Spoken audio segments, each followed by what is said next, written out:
जन्मभूमि है राम की, राम ही पूजे जाएंगे और जहां जन्म हुआ प्रभु श्री राम का मंदिर वहीं बनाएंगे। जी हाँ, कुछ इन्हीं नारों के साथ राम जन्मभूमि आंदोलन की शुरुआत हुई थी और आज जब 22 जनवरी 2024 को प्राण प्रतिष्ठा तय है तो ऐसे में ना केवल भारत बल्कि पूरा विश्व राममय हो चुका है। और बार बार एक बात सामने निकल कर आ रही है कि प्रभु श्री राम की 500 वर्षों के बाद घर वापसी हो रही है, जबकि प्रभु श्री राम भारत के कण कण में हजारों सालों से विद्यमान है।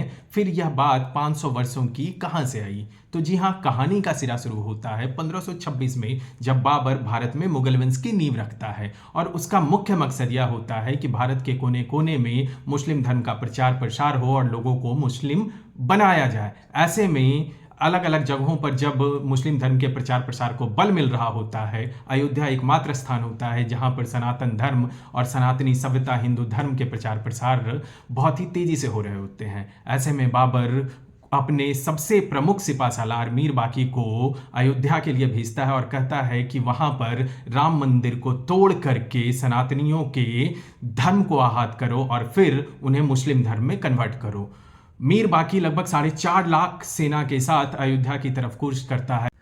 ऐसे में वहां के राजा मेहताब सिंह के पास जब यह खबर पहुंचती है, जो कि उस समय बद्रीनाथ की यात्रा पर जा रहे थे, वह तुरंत फौरन अयोध्या में राम मंदिर की रक्षा के लिए लौटते हैं, क्योंकि उनका यह मानना होता है कि बद्रीनाथ के दर्शन से मुझे वही सुख मिलेगा जो कि मुझे राम मंदिर की रक्षा करके मिलेगा, क्योंकि प्रभु श्री राम भगवान विष्णु के ही तो अवतार हैं और वह अयोध्या की रक्षा के लिए अपना सर्वस्व न्यौछावर करने को तैयार हो जाते हैं। हालांकि युद्ध में मीर बाकी के हाथों उनकी हार हो जाती है और वो वीर गति को भी प्राप्त हो जाते हैं। महाराज की मौत के बाद उनके पुरोहित रहिए पुरोहित देवी दिन पांडे भी लगभग 10,000 सैनिकों के साथ राम मंदिर की रक्षा के लिए मुगलों से लोहा लेने को तैयार हो जाते हैं, जिसमें उनकी भी मृत्यु हो जाती है। हालांकि इसके बाद 75 युद्ध और लड़े जाते हैं, जिसमें 3 लाख लोगों का बलिदान हो जाता है, लेकिन फिर भी राम मंदिर के रास्ता प्रशस्त नहीं हो पा रहा होता है। लेकिन वो कहते हैं ना कि सनातनी जब जोड़ लगाता है